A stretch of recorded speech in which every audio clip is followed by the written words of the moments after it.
So good day everyone and welcome back to my channel. So my content before is about myself. I introduce about myself. And now I will share with you something that you will learn after watching in this video. So first, I will explain to you about the powers of international organization, the power of classification.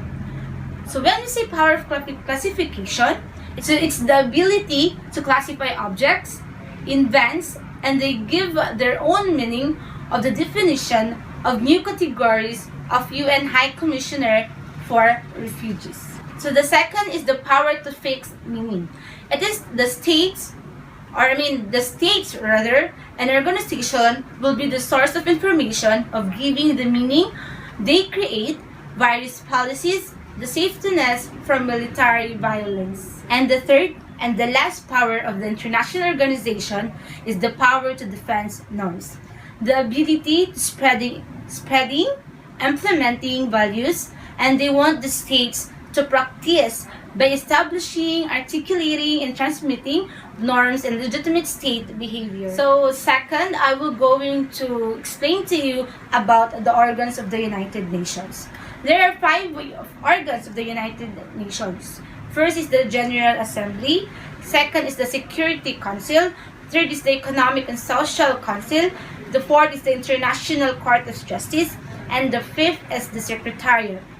So the General Assembly is the main deliberative organ of the United Nations, comprised of all member states. They will be the one to decide peace, security, and admitting new member of states conquer. Second is the Security Council. So this is the ability to maintain peace and security for the United States or a states.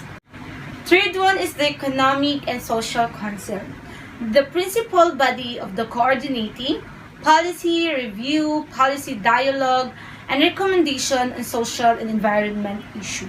So the fourth one is the International Court of Justice.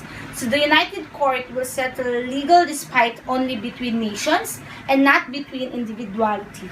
The fifth and the last is the Secretariat. It is made up of 10,000 staff working at United Nations headquarters. They are responsible for serving the other organs and administering the program and policies of United Nations. So next, I will explain to you about the difference between the state regionalism and the non-state regionalism.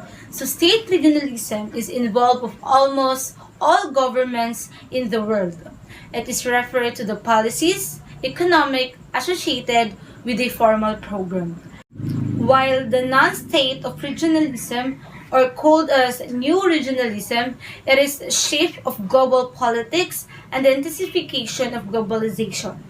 It includes no more than a few factors and focus on a single issue. The last that I will explain to you is about the established for the formation of regional group in state regionalism. So there are 4. The NATO, or the North Atlantic Treaty Organization.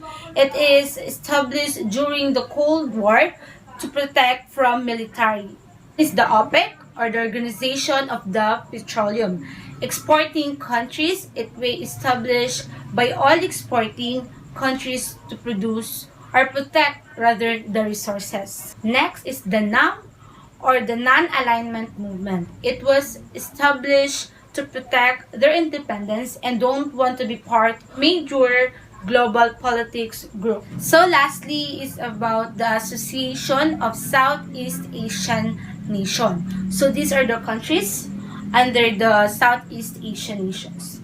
So it was established because before those countries was suffered because of the economic crisis. Now the ASEAN established because they want the economic boost, they want the economic high again. That's all, and thank you for watching. I hope you learned something and hope to see you again, guys. Goodbye.